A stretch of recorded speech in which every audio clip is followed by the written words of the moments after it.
ULIP लें या mutual fund, किसमें निवेश करना चाहिए? यहाँ पर आज हम इसी पे बात करेंगे, ये कन्फ्यूजन दूर करेंगे। समय के साथ साथ क्या हुआ है कि लोगों में सेविंग, इन्वेस्टमेंट और सिक्योरिटीज़ को लेके काफ़ी जागरूक हुए हैं लोग। और अभी लोग ये समझने लगे हैं कि यदि हमारी अपनी ज़रूरतें और अपना लाइफ़स्टाइल मेंटेन करना है, तो घरों में पैसे रखने से काम नहीं चलेगा। वो उस पैसे को काम पे लगाना पड़ेगा, जो उसमें कभी-कभी इन्वेस्टमेंट को लेके कन्फ्यूजन हो जाता है। जैसे कि म्यूचुअल फंड में इन्वेस्टमेंट करें या स्टॉक मार्केट में करें। तो उसके लिए मैंने एक वीडियो ऑलरेडी बनाया हुआ है कि स्टॉक मार्केट में करना चाहिए या म्यूचुअल फंड में करना चाहिए, जिसकी लिंक आपको डिस्क्रिप्शन बॉक्स में मिल जाएगी। आज हम यहाँ पर बात करने वाले हैं कि यूलिप में इन्वेस्टमेंट करें या म्यूचुअल फंड में करें। तो दोनों में क्या अंतर है? यूलिप और म्यूचुअल फंड दोनों को कन्फ्यूजन दूर करने के लिए क्राइटेरिया मैंने बनाए हुए हैं, वो उस पे ही हम आज दोनों में फ़र्क समझेंगे। जैसे पहला है बीमा, दूसरा है टैक्स, तीसरा है शुल्क और फिर चौथा निवेश में अंतर और लॉकिंग पीरियड और रिटर्न्स में क्या है। तो आज हम इन क्राइटेरिया में बात करेंगे और इससे आपको क्लियर पता चल जाएगा कि दोनों में क्या अंतर है। तो सबसे पहले हम देखते हैं ये बीमा।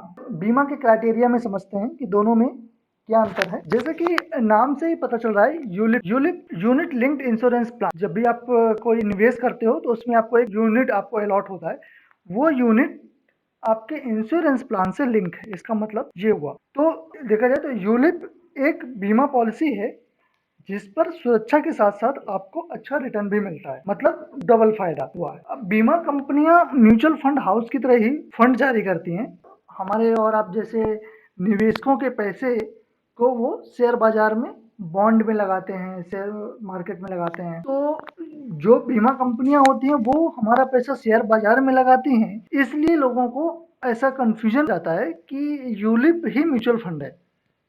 जबकि दोनों में सबसे बड़ा अंतर ये है कि म्यूचुअल फंड में बीमा नहीं मिलता है, और जबकि यूलिप में बीमा मिलता है और म्यूचुअल फंड में बीमा नहीं मिलता है। तो यदि यूलिप आप लेते हो तो आपको इन्वेस्टमेंट के साथ साथ बीमा पॉलिसी भी मिलती है। यूलिप में यदि आप इन्वेस्ट करते हो तो पॉलिसी धारक को उसके साथ एक बीमा का भी फायदा मिलता है उसके परिवार को, और म्यूचुअल फंड में उसका फायदा नहीं मिलता है। अभी चलिए चलते हैं, दूसरा क्राइटेरिया है टैक्स। यूलिप लेने वाले को इनकम टैक्स के सेक्शन 80C के अंदर 1.5 लाख तक के निवेश पर टैक्स में छूट मिलती है।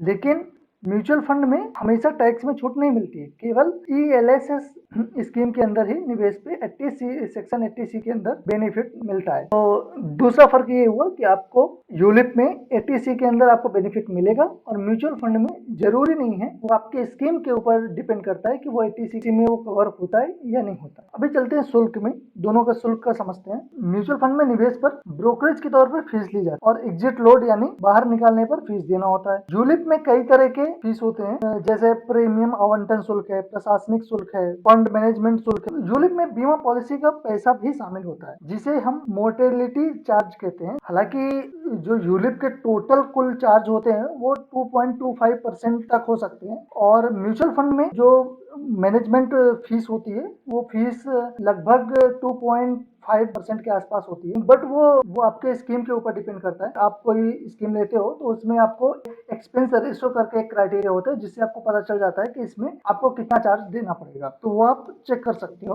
तो ये हुआ आपका शुल्क क्राइटेरिया। अभी हम चलते हैं निवेश, दोनों निवेश में अंतर क्या है। अभी कब म्यूचुअल फंड लेना चाहिए और कब यूलिप, इस सवाल का जवाब आपके पास खुद है। ये आपकी ज़रूरतों पर निर्भर करता है। अभी एग्जाम्पल के तौर पर मान लीजिए कि दो दोस्त हैं, एक अजय और एक दूसरा है विजय। दोनों 1-1 लाख रुपए का इन्वेस्टमेंट करते हैं। अजय इन्वेस्ट करता है यूलिप में और विजय करता है म्यूचुअल फंड में। दोनों 1-1 लाख रुपए का इन्वेस्टमेंट करते हैं। अब क्या होगा कि अजय को मार्केट रिटर्न के साथ साथ बीमा कवर का भी फायदा मिलेगा। क्यों? क्योंकि उसने यूलिप में इन्वेस्टमेंट किया है। तो मान लीजिए एग्जाम्पल के लिए बीमा की रकम 10 लाख रुपए है, लेकिन विजय म्यूचुअल फंड में इन्वेस्ट कर रहा है तो उसको बीमा कवर नहीं मिलेगा, उसे अपने इन्वेस्टमेंट पे सिर्फ अच्छा रिटर्न मिलेगा। मान लीजिए अजय की मृत्यु हो जाती है तो उसके परिजनों को 10 लाख रुपए की रकम मिलेगी, जबकि यदि विजय की मृत्यु हो जाती है तो उसके परिजनों को बीमा की कोई रकम नहीं मिलेगी। अब अगर यदि विजय को बीमा का बेनिफिट चाहिए तो उसको क्या करना पड़ेगा, अलग से टर्म पॉलिसी लेनी होगी, जिससे उसको बीमा का भी फ़ायदा मिले।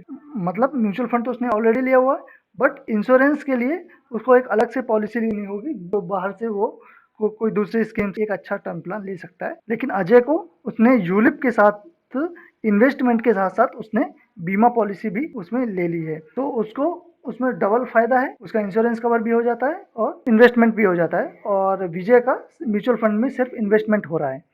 अभी हम समझते हैं लॉकिंग पीरियड। अब लॉकिंग पीरियड की बात करें, का लॉकिंग पीरियड का मतलब है कि आपका निवेश किया गया पैसा आप कब तक नहीं निकाल सकते हो, उसको हम लॉकिंग पीरियड बोलते हैं। अब यदि आप चाहते हैं कि आप जब चाहें तब पैसा आप निकाल सकें, तो लिक्विड फंड में पैसा रख सकते हैं, क्योंकि यूलिप में 5 साल का लॉकिंग पीरियड होता है, जबकि सभी म्यूचुअल फंड लॉक वाले नहीं होते हैं। म्यूचुअल फंड में स्कीम वाइज अलग-अलग होता है, कुछ में लॉकिंग पीरियड होता है, जैसे ईएलएसएस में 3 साल का होता है, बाकी में वैसे नॉर्मली नहीं होता। जो आपके सॉल्यूशन ओरिएंटेड स्कीम्स होती हैं, तो उसमें आपका लॉकिंग पीरियड होता है। अभी मेन और सबसे महत्वपूर्ण बात, रिटर्न दोनों में क्या मिलने वाला है भाई? हैं, दोनों में फ़र्क तो मेन, हर कोई इन्वेस्ट क्यों करता है? क्योंकि उसको लास्ट में मिलने क्या वाला है। तो दोनों के रिटर्न की बात करें तो यूलिप में रिटर्न कितना मिलेगा, ये इस बात पर निर्भर करता है कि फंड मैनेजर कितना पैसा डेट में, कितना इक्विटी में और कितना हाइब्रिड फंड में लगाता है। म्यूचुअल फंड में ये तस्वीर काफ़ी साफ रहती है, क्योंकि शुरू से ही पता होता है कि आपका पैसा इक्विटी में है या डेट में है। इस हिसाब से रिटर्न को लेकर कोई कंफ्यूजन नहीं रहता है। वैसे दोनों ही रिटर्न मार्केट की चाल पर निर्भर करते हैं। मार्केट ऊपर है, अच्छा है, तो उसका बेनिफिट अब से सारे इन्वेस्टर्स को मिलता है, और यदि मार्केट खराब है तो सभी का नुकसान होना ही है उसमें। तो ये मैंने आपको बताया कि दोनों में क्या अंतर है, यूलिप और म्यूचुअल फंड। अभी आप डिसाइड कीजिए कि आपको यूलिप लेना है या म्यूचुअल फंड लेना है।